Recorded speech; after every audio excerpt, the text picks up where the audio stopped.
Next. Or newspapers. Publishers of the Greenwich Post, New Canaan Advertiser, the Darien Times, the Ridgefield Press, the Weston Forum, the Wilton Bulletin, the Reading Pilot, the Lewisboro Ledger, the Monroe Courier, the Eastern Courier, the Trumbull Times, Fairford, and the Valley Gazette.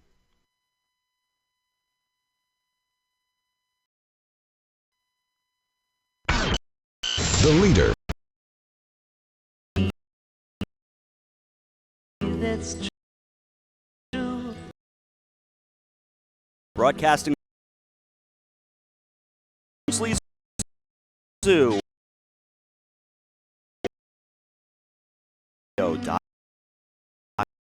.com.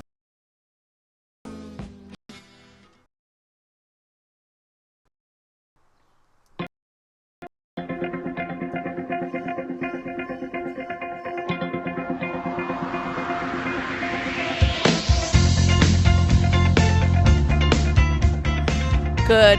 Another Hersam Acorn video. And where we are today is the Beardsley Zoo. What a great location, Rob. Did you have anything to do with this? A little. A little. A little. Okay. Well, I could go on and on.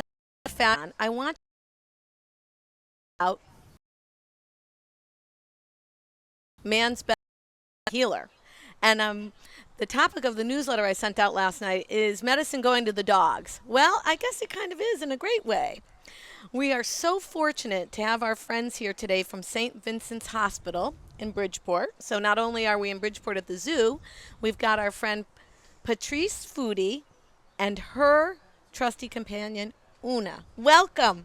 Good morning and welcome to the drive. We're so happy to have you. I did a little research because we were, of course, coming to the zoo. And the drive is about intelligent, motivational talk that inspires people to move forward.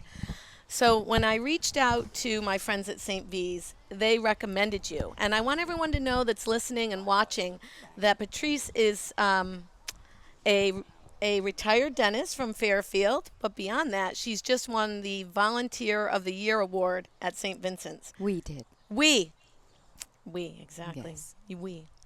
So tell me a little about Una. Una is a four-legged person, and that's how she feels to me. I have her in my family, and I have her in my life with other people. She's a therapy dog certified. Mm-hmm. And what we do together is spend time at St. Vincent's Medical Center doing the unpredictable day, never having a schedule, never knowing if there's every day. And there's not been a disappointment. So I talk about first how you found Una and your inspiration to go this route, because then I want to know more about what it takes to certify Sure. a dog. I wanted very much to be involved in some kind of continued patient contact, as I knew that the time of my retirement was approaching. And is a combination I can think of. Knowing that a therapy dog as a possibility for our activity to do, knowing that a therapy dog is one that has to have a certain disposition, it was necessary to first select the breed, and although Labradoodles can be wackadoodles, they sometimes, as they did in Una's case, produce a very gentle soul. So the breeder allowed me to visit all 8 of those puppies during the first few weeks, and the breeder and I studied her behavior and determined that amongst those 8, she had the disposition that would lend itself toward a calm Well, see, now Una is experiencing the peacock. And the peacock is not necessarily a pet therapy peacock because he has been ranting and raving since we arrived this morning. And so everyone, So if you're true. seeing Una react, she is doing her job, actually. Well, she's being the protective part of a dog, and that's the other side of her. But when she's working, she's generally not responding to other creatures, just people. You can let her down if you want, if you feel. Anyways, so how old is Una? Was she? She'll be 5, She'll be and 5. generally therapy dogs don't begin their training and work until they're about 2.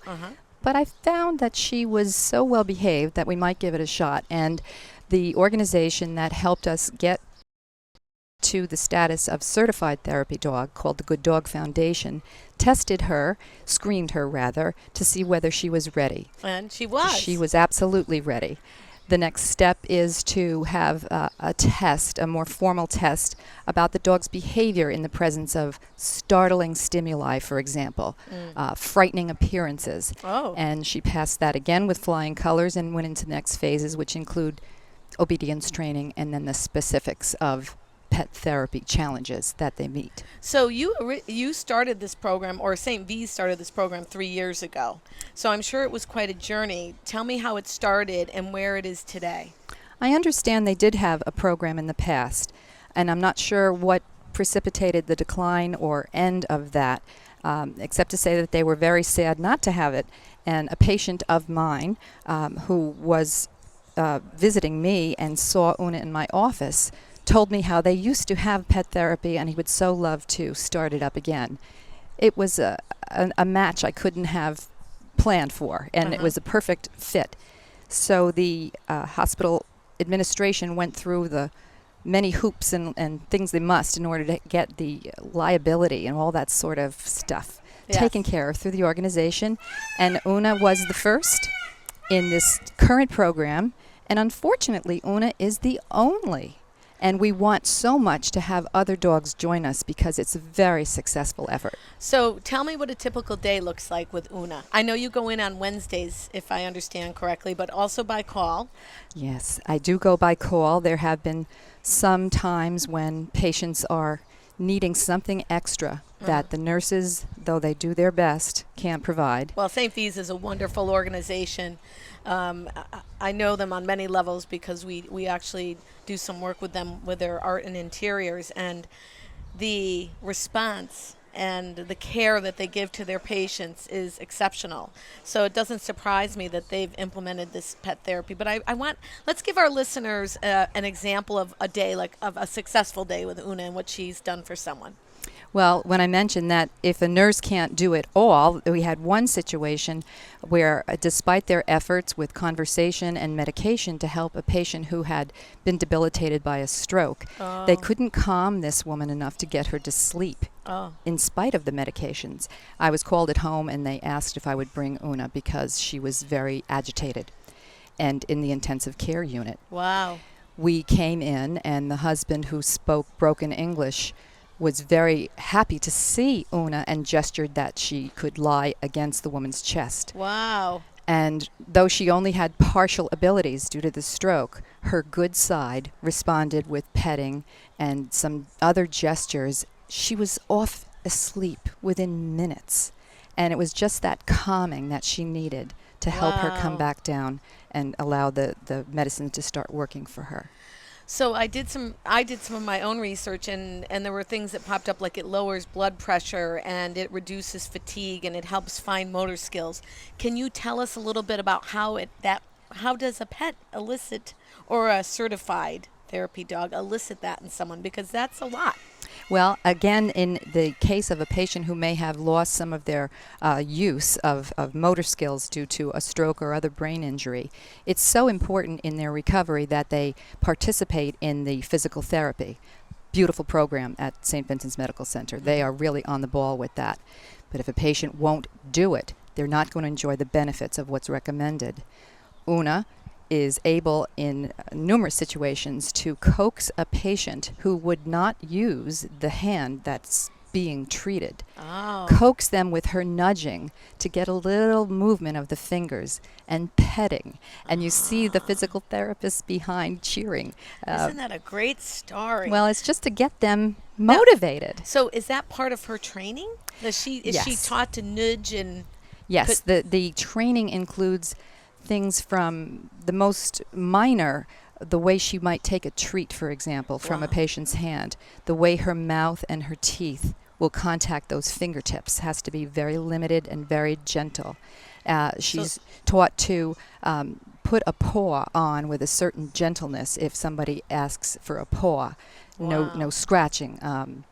And even when she jumps, she stops and turns her body very gently before she sits herself down. So there's some science to this training. Oh, There's- absolutely. I mean, that's just not like train your dog to sit and heel. We've taken our dog, we have a Maltipoo, through a variety of training, actually several times because she wasn't getting it. And I had a Bichon before that was more of a show dog, so I understand training, but this is very scientific. It in is, that yes. it really has to match medical conditions. Most definitely. And then she, if I'm understanding correctly, has to almost intuitively know to nudge or to move in a certain way. Yes, she does. Another example where her intuition is so clear is we are invited into the facility within the hospital where patients with psychiatric disorders are spending some time. And it's a section of the hospital where the patients are limited in their ability to move around the hospital. It's a lockdown unit. Wow. So as she goes in there, I see a very different behavior. There's a Wow. caution that she doesn't have in the other areas. It's so important for folks that might be experiencing extreme stress, and we're sure that folks who find themselves in that predicament are feeling stresses. Wow. It's important that she can see the signal of welcome from that patient in a different way. Isn't that something? And she has, on many occasions, stood back and really waited for a verbal cue, not just a gesture of a hand from folks in that predicament. Well, we all know that animals in general are very intuitive, right? They can tell us when they sense when something bad is happening or a storm is coming.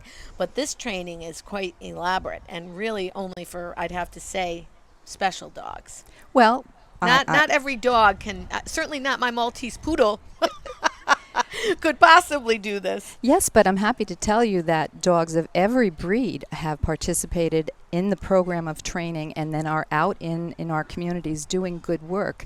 It's not just a dog that you might consider a quiet dog.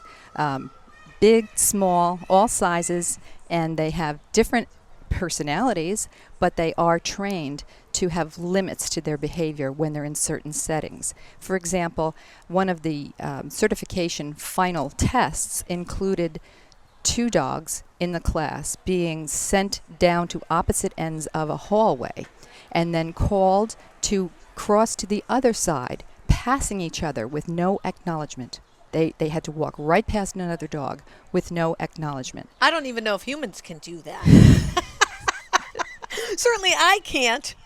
That is amazing. That helps them Wow. from becoming distracted in the hospital where there's so much activity. Yeah, I use the example of the hospital because that's the setting where Una and I Is the training are doing work. expensive? It seems to me like it would have to be.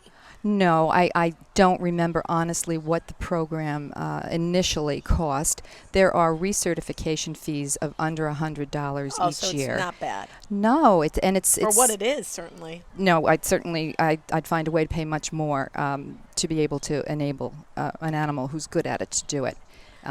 So, how many hours was the training? How many years before she was able to be in the hospital? Because, of course, the hospital has sanitation rules and all other types of rules before a service animal of any kind wanders through. That's true, and the organization is very rigid about that. Yes. We have, We don't see any service camels, for example, like we do here today at the zoo. well, you might be surprised to know that I know of a hospital in Florida. My sister-in-law works where there is a miniature horse Wow. therapy pet that goes into the emergency room there.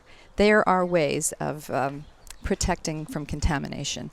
And we have to bathe them a certain number of hours before we go. Wow. And document their visits. This is a complicated procedure. I mean, this But no. This isn't lighthearted volunteer work where you just throw your dog in the car and run over to the hospital, clearly. But I wouldn't want to make it sound as if the challenges associated with it should stop anyone from trying to do it. Oh, because no. you can master it very easily because the protocols have all been established by the organization in general and then the site that you're visiting specifically. We at The Drive are all about moving forward through anything and everything, so nothing holds us back. So we're going to talk. Actually, I think we have to take a little break, and when we come back, we're going to talk about what it means to be a volunteer and what drives you to be a volunteer and how we can get more people to volunteer in our community for things that they're passionate about to move everybody forward. Okay. So we'll be right back. Thanks, Rob, and thanks, Patrice and Una. Thank you. Breaks, sprains, injuries, and pain can now be quickly and expertly treated at Coastal Ortho Express in Norwalk. Why wait hours in the ER? Save a trip and save money going straight to an orthopedic specialist at Coastal Ortho Express Urgent Care, 203-845-2070. No appointment necessary. Coastal Ortho Express Urgent Care, open Monday through Saturday in the iPark building at 761 Main Avenue in Norwalk, or call 203-845-2070. Fast! Healthy, confident smiles begin at Stratford Orthodontics. Conveniently located on Main Street, we are Stratford's hometown orthodontist. We offer the latest in orthodontic technology, including Damon braces and Invisalign. We always accept new patients. Call today to schedule a complimentary consultation. 203-375-8332. Stratford Orthodontics, 2499 Main Street, Stratford. 203-375-8332 and online at stratfordsmile.com. Alliance. We are an industry leader in coordinating transportation for large events such as corporate road shows, conferences, and special events. Our team of experts understands the dynamics and logistics of high-pressure situations and complex arrangements, all within a rapidly changing environment. Since 1999, we have added charter jets, event management, and personal protection to our range of services. Mention this ad for $25 off your next round-trip reservation. Alliance and you. Together, we can achieve the extraordinary.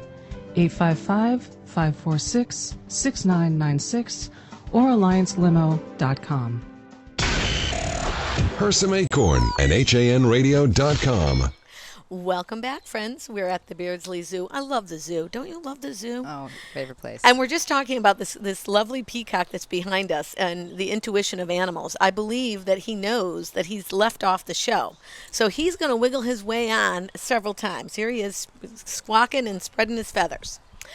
Patrice Foodie and her fabulous, is it Labradoodle? Labradoodle. Una miniature is with us today, and we're talking about the pet therapy at St. Vincent's Hospital. And well, in my research, I noticed that several hospitals around our country, progressive hospitals, are using this creative modality. And for those of you that know me, you know that I come out of the creative industry, so this is so up my alley. To use your creative gifts to foster the betterment of our community. And that comes with all arts, visual arts, moving arts, and therapeutic arts. This couldn't be better. I'd like to give a shout out to my mother, Elizabeth DiGrigoli, today, who is hopefully healing. Unfortunately, she was called into the hospital last night with something that's rather severe. So this show could not be more appropriate for her today. And my mother is also a big volunteer, believe it or not. She's spent many years with United Way and in many local community service organizations. She also is a big pet lover. Not that we ever had any therapeutic pets in the Berkshires. However, that's a hint to those of you up there in those Berkshire hospitals. Let's get it going. So tell us about volunteering. You've won the award Volunteer of the Year. And again, that's no lightweight award. Well, tell us about it and how you were honored with it. There are a number of volunteers who could have been chosen for the award because so many folks have put many, many hours and great effort and thought into the way they approach their contribution. We were lucky to be chosen. It's a fun honor. At the annual dinner, we were kind of had a little fanfare and photographs and things of that nature. We got a beautiful basket of gifts for Una. The director of the program gave me a phone call saying, we've not had a four-legged winner before. We're not quite sure how to reward her. A gift card doesn't seem to do it. And Julie Lawrence, fabulous, though she's managing things in the volunteer department of our hospital, put together a basket of goodies for her and nice pet blanket and toys and things like that. So. And I saw in the press release that we had a snapshot of Dr.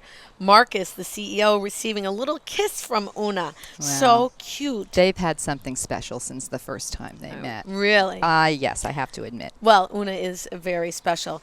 The daily drive, as I said, about moving everything forward and about, I don't necessarily want to say paying it forward, but being, I always want our listeners to leave with something that will help them move forward, inspire them. If they haven't been maybe moving beyond their boundaries or moving out of their comfort zone or, through the efforts of the show, I want people to walk away with like, yeah, I can do this too.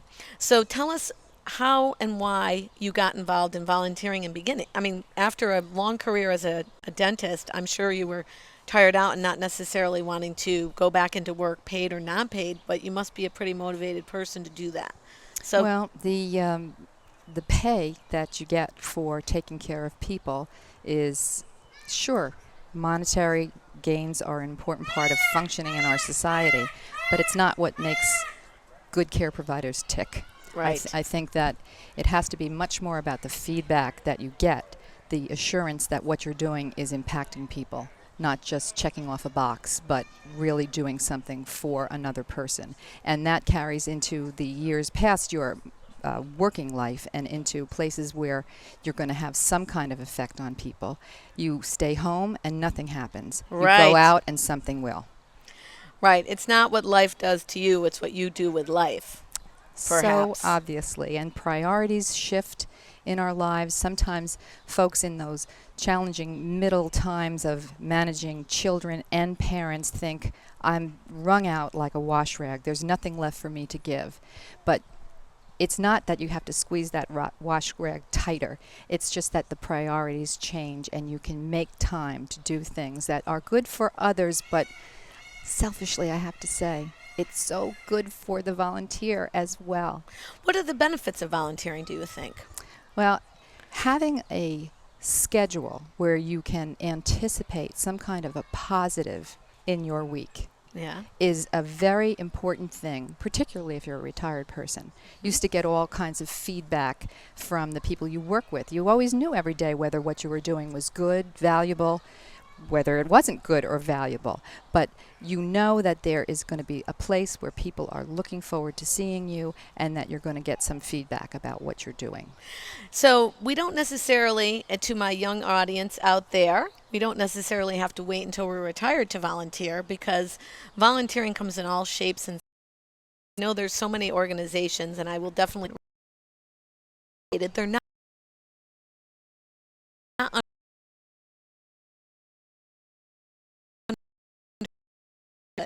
and that's why it's so important today to tell your story so that people can understand. Like, until we talked, I didn't have the clue how intricate the training would be for a dog and how important it would be to train them in such a way to elicit these healing behaviors from people. So it really is true that your dog is a healer and you as a volunteer are also reaping some benefits. Oh, for sure. And I hope that the people that are listening understand that we want you to bite down on what we do and maybe volunteer as well. So in your daily planning, I mean, because it's stressful to do what you do as well, I would imagine. It is. You're seeing people that are compromised, that are ill, that might not be, have a long way to becoming better, if so. So what do you do to relax? What do you do to motivate yourself and replenish yourself, other than, of course, your pet therapy from Una? That's a very important thing for any caregiver, volunteer or otherwise, to be cognizant of. You know, sometimes in my situation that when you say goodbye to a person, that's the last time you're going to see them. And that stays with you. For me, what I have learned in my more mature years, unfortunately, not young enough, so please listen young and do young, the things like yoga and meditation that take care of your body and your mind and let you become part of a relaxed sense of self. It's not just about how you fit into things all the time. It's about how you are yourself. And being true to yourself, finding that authentic self. And what do you do to fuel that? I say how we fuel our mind, our body, and spirit creates the lifestyle we live. So you and I were chatting off air, and you are involved in some really interesting fitness. If you'd like to share, that would be great. And what do you do to fuel your nutrition and your mind? Obviously, we know what you're doing with your spirit through the works with Una.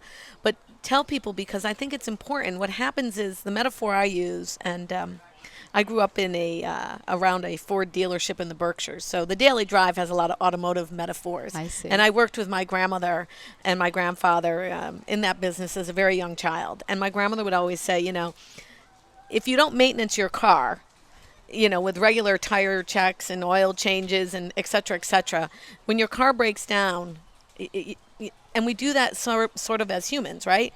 We're driving down I-95 radically because we've got to get to the next thing, and our car breaks down and we say, oh no, how much is that going to cost me? Who's going to fix it? I got to get back on the road.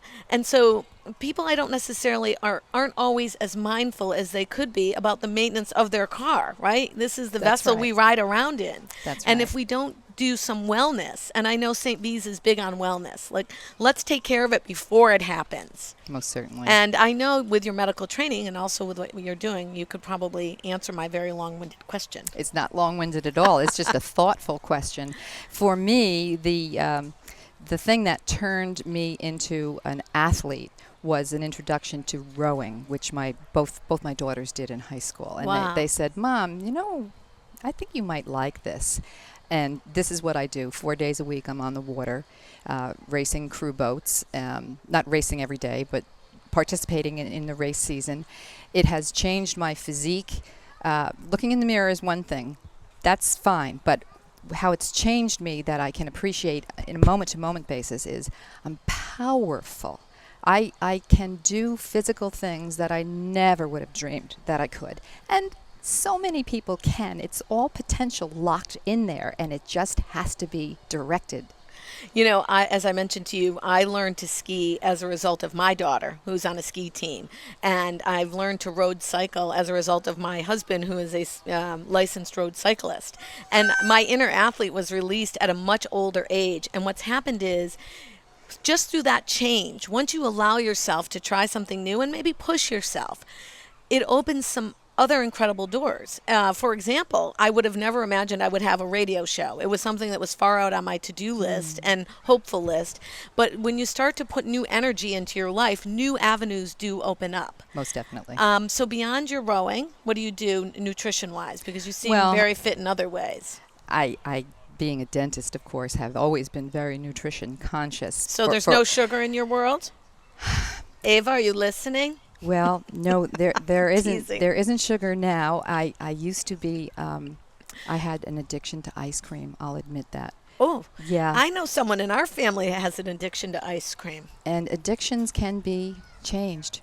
Oh, That's really a very important thing to realize. Hey, Ava, remember what I was saying before about agree with Mom today? That just went right out the window. oh no, it's not good when Rob's not on my side. That's terrible. Sorry, Ava. I'm just teasing you. You know Mom loves you. But also the choosing and preparing of healthy foods becomes a family event if you orchestrate that correctly. It becomes a social occasion. There's many good things around good healthy eating, not just what we're ingesting, but how we work eating into our lives, our social lives, and our priorities. So are you mindfully feeding Una as well? Poor little thing. She doesn't get any scraps from the table, and everyone who visits would love to give her something. Little but treat. Like my dad would come over and probably give her a little piece of his English muffin. exactly. I can picture my dad doing the same thing. He used to put grape jelly on that English Yeah, muffin exactly. before he gave it to our pet. But it's in her best interest for her health to stay light and fit, and it's in her best interest as a therapy dog to never be tempted by food. She goes into a hospital room and finds that someone has a tray in front of them. Ooh. And she can't be distracted by that. She has to pay attention to the patient. If she were begging, she wouldn't be on the mark. So she doesn't respond to food. Wow, we need to send Roxy to this training. Your dog, I'm just looking at her. She almost has human eyes. It's just amazing. This dog just reaps of intelligence. She has a lot of emotional intelligence. She does. Yes. So now, have you ever experienced a patient who did not want to see her, where you really knew deep down inside they would benefit? It's always our practice to ask before entering a patient's space. Yeah. Some people have legitimate fears. They could just be tired. If they're not welcome and you get that signal right away, you have to respect that. There are some times that I've sensed that maybe if they would give it a chance, they'd be okay with it, but you have to feel invited. It's not going to be beneficial to anybody if you don't respect that. Do you want to get down, my love? Yes, you do. So what's next on your list of goals and intentions? Not only for you personally, but for Una. Well, I wish it could be that Una was going to give us lots of little baby Unas, because if she could be cloned, it would be wonderful, the way she has responded to all her training. Unfortunately, that's not in her future. But I would like to explore other areas of pet therapy, as was suggested by the breeder. She said an area that no one seems to have paid attention to yet is college students. Wow. Freshmen go away to school, and they are going through all sorts of transitions. A lot of loneliness occurs, a lot of homesickness occurs, and their pets are part of that. It would be very nice if there was some way that on a Saturday or some evening, a pet therapy dog could come to a campus and let folks have a little cuddle time, because they miss that cuddling. Well, I'm going to also make another suggestion. I have a wonderful college graduate working for me, Olivia, who's home with a little anxiety because she's looking to continue on and foster her career in Manhattan. And I think there's anxiety when you come home as well. Yes. Right? Yes. Oh, because you want to find your fit right away. And the same way when you go to college, you want to find your fit to get in and get it going. Yes. So, okay, college students. And I read something else about senior citizens as well. Oh, yes. A lot of people who do dog therapy, we're all connected, whether we work together or not. We all have conversations through the organization, and there's socials and such. So a lot of people that are doing this go to older folks for some time to spend. There's nothing like human contact, and unfortunately, when a person finds themselves in a facility, they don't have that kind of contact with people, and a dog in their lap makes up for a lot of that loss that they've had to deal with. So when we're just getting ready to say goodbye, because I know you've got to go on to your next event, and we're very appreciative of your time. If we were going to ask and leave our listeners with something regarding how you found your passion and what they can do to break through their addictions and move them, if you have addictions, move yourself through out of your comfort zone and through to something new, give us 3 quick tips on how to move your life forward in the way that you have, certainly. I believe that things that are hard in the moment, we have to believe that they're going to be bad memories soon. Just bad memories. We have to get through it so it can become something in the past and not in our future, and get it out of our description of what's ahead. So you're talking about changing your label and releasing your judgment on yourself. That's right. In addition to that, I think love your body. Many of us have been raised in a society where we're too self-conscious about our appearance and comparing ourselves to others as a way of understanding our own value. The Drive talks about that a lot, the judgment. And Rob gives me hell when I say no one should on themselves. No shoulding here. No shoulding. And he, but I still sneak it in anyways. I still like it. And? Maybe the last thing to say is to give people the benefit of the doubt. look at it from other people's perspective than sitting where you are and thinking you know better. So, friends, Patrice is on to a fun event today, and I'm going to echo that with when we make our plans, life still happens, and never be too busy or too consumed with your own self that you won't help someone else, whether it be volunteering or in the case of Ava and I, who are traveling to Massachusetts now, to make sure that Grammy is okay. Best wishes to her. Thank you so much. And my friends here at Hersam are the most dynamic team I've ever met in my life, and I mean that sincerely. And I'm so glad that we've had the opportunity to have this show since February, and I hope that you'll join me again next year and update us on UMA and some new pet therapies. Thank you, St. Vincent's. Thank you, Beardsley Zoo. Thank you, Han Radio. We'll be back next Friday live with The Drive with Denise DiGrigoli. See you soon. We have a busy day coming to you live from Connecticut's Beardsley Zoo. He says 3 times fast. Coffee break coming up at 11 o'clock, followed by a special Yankee Fisherman at noon, and we'll wrap it up with Radio, Arts, and Leisure. So come on back at 11 o'clock right here on HANradio.com and streaming live on the Hersam Acorn Network.